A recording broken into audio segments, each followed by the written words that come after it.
बरेली 120 भोजीपुरा विधानसभा क्षेत्र से समाजवादी पार्टी में आवेदन करता हाजी अखलाक अहमद पुत्र स्वर्गीय रफीक अहमद पूर्व विधायक कैंट समाजवादी पार्टी से प्रबल दावेदार होने के साथ ही अपने पारिवारिक राजनीतिक पृष्ठभूमि के कारण भोजीपुरा विधानसभा क्षेत्र में अच्छी पकड़ रखते हैं और उनके सजातीय वोटों की संख्या भी भोजीपुरा विधानसभा क्षेत्र में अधिक होने के कारण हाजी अखलाक अहमद की दावेदारी काफी मजबूत मानी जा रही है। इस संबंध में आज हमारे संवाददाता ने खास बातचीत की। बातचीत के दौरान अपनी उम्मीदवारी और जीत के प्रति पूर्ण विश्वास के साथ उन्होंने कहा, अगर सपा सुप्रीमो अखिलेश यादव उनकी पारिवारिक पृष्ठभूमि और भोजीपुरा विधानसभा क्षेत्र से पूर्व में लड़े गए उनके द्वारा विधानसभा चुनाव और पार्टी द्वारा कराए गए सर्वे के आधार पर उनको पार्टी टिकट देती है तो वह यकीन के साथ भोजीपुरा विधानसभा क्षेत्र से ऐतिहासिक जीत दर्ज करके भोजीपुरा की सीट राष्ट्रीय अध्यक्ष अखिलेश यादव को तोहफे में देने के लिए तैयार बैठे हैं। इस संबंध में आज हमारे संवाददाता से बात करते हुए हाजी अखलाक अहमद ने बड़ी बेबाकी के साथ अपनी भविष्य की योजनाओं और अपनी तैयारियों की जानकारी देते हुए बताया।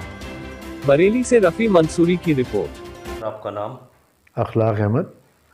मैं और मेरे वालिद पूर्व विधायक रफीक अहमद साहब, रफ़न साहब, फादर मेरे वालिद साहब थे, उनका बेटा हूँ।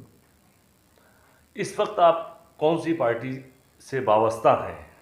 मैं समाजवादी पार्टी से वाबस्ता हूँ और वहाँ से 120 भोजीपुरा से आवेदन करता हूँ। अच्छा अखलाक साहब, ये बताइए, भोजीपुरा विधानसभा क्षेत्र 9 विधानसभा क्षेत्रों में एक ऐसा क्षेत्र है जहाँ पर रोजगार, विकास, स्वास्थ्य और शिक्षा, इस सब का अभाव है। इसका क्या कारण रहा? ये पिछले 10 सालों में भोजीपुरा में कोई विकास नहीं हुआ है। इस वहाँ पर ना कोई उद्योग लगे नए, ना छोटे छोटे जो उद्योग होते हैं उस पर कोई ध्यान दिया गया पिछले 10 सालों में। तो उसी मिशन के एतबार से मैं वहाँ पर आवेदन किया है। अच्छा अखलाक साहब, 2012 में गालिबन आप भी चुनाव लड़े थे और उस चुनाव में आपने वहाँ के विकास का एक मॉडल जनता के सामने पेश किया था, वो हम जानना चाहते हैं। वो उस वक्त हमारी सरकार नहीं आ पाई। वो हमारा मिशन था छोटे छोटे उद्योग लगवाना, महिलाओं के लिए छोटे छोटे रोज़गार दिलवाना, ITI खुलवाना, GTI का खुलवाना, लेकिन वो सरकार नहीं आ पाई हमारी।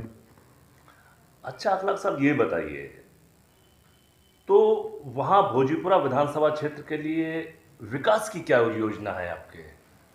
ये वहाँ पर बेरोज़गारी बहुत ज़्यादा है। शिक्षक हैं, बच्चे तालीम कर रहे हैं हासिल, तो वो जो हाई स्कूल करने के बाद ITI है, GTI है, वो खुलवाने का है इरादा।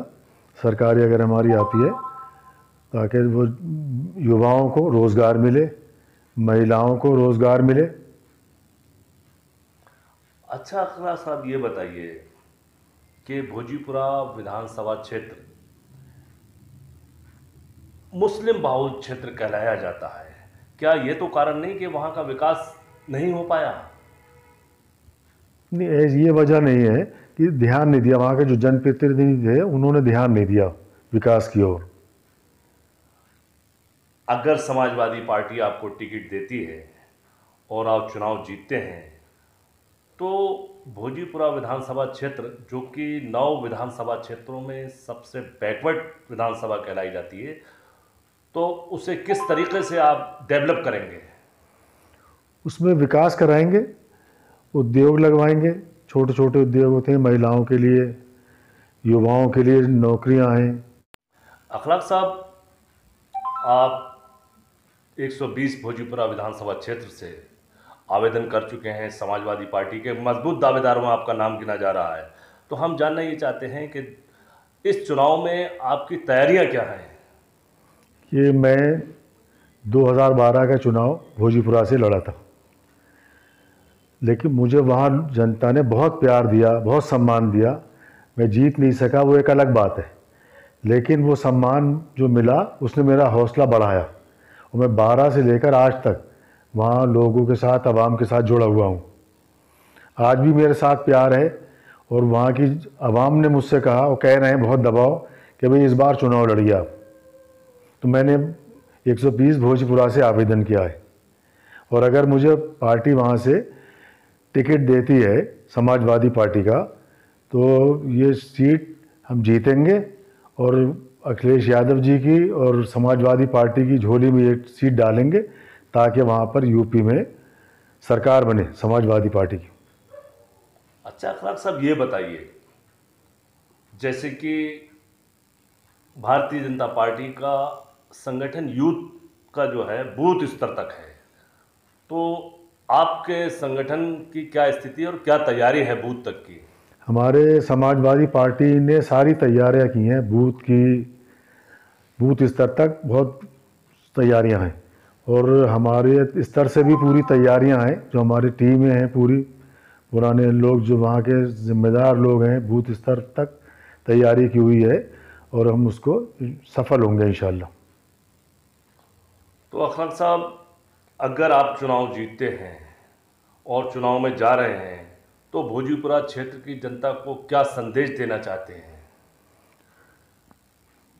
भोजपुरा देखिए पिछड़ा क्षेत्र है, उसको उसके लिए काम करना है। पिछड़े हैं लोग एजुकेशन में क्षेत्र में, स्वास्थ्य के क्षेत्र में, नौकरियों के जो रोज़गार के क्षेत्र में काम करना है, उनको रोज़गार दिलाना है, युवाओं को, महिलाओं को। अखलाक साहब, ये बताइए, आप 120 भोजपुरा विधानसभा क्षेत्र की जनता को क्या संदेश देना चाहते हैं कि वोट किसको दे? देखिए, ये अवाम ने देखा 4.5 साल भारतीय जनता पार्टी की सरकार, जिसमें कानून व्यवस्था पूरी तरह से फेल है। पेट्रोल डीजल की कीमतें आसमान छू रही हैं, भ्रष्टाचार चरम सीमा पर है, बेरोज़गारी चरम सीमा पर है। वो देख लिया लोगों ने अब 4.5 साल में।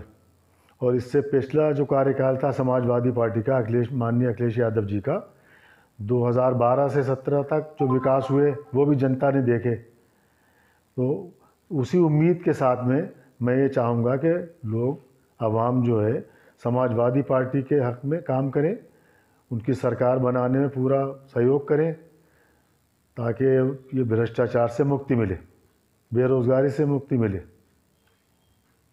और माननीय मुख्यमंत्री अखिलेश यादव जी को एक बार फिर से मुख्यमंत्री बनाएं। अखलाक साहब, देश की आज़ादी के बाद तमाम सरकारें आई और तमाम सरकारें गईं, लेकिन योगी और मोदी की सरकार ने जो कार्य किया है वो आज तक किसी सरकार ने नहीं किया। वो कार्य उन्होंने किया है फ्री राशन योजना का। 15 दिन का राशन केंद्र सरकार दे रही है और 15 दिन का राशन प्रदेश सरकार दे रही है। पिछले 1.5 साल से गरीबों को जो है राशन की व्यवस्था ये सरकारें कर रही हैं, इस पर क्या कहना चाहेंगे? कि ये जो बीजेपी की सरकार दे रही है राशन गरीबों को, तो ये सरकार जनता के ही ख़जाने से, जनता के पैसे से ही कर रही हैं, और सिर्फ 100-200 रुपये का राशन दे रहे हैं, लेकिन महंगाई आसमान छू रही है। पेट्रोल जो हमारी सरकार में 60 रुपये था, वो 105 रुपये आज। डीज़ल था, उसका 100 रुपये छू रहा है, आसमान छू रहा है। सरसों का तेल 60 रुपये था, 70 रुपये था, वो 200 रुपये आज इस सरकार में, हमारी सरकार में 60-70 रुपये था।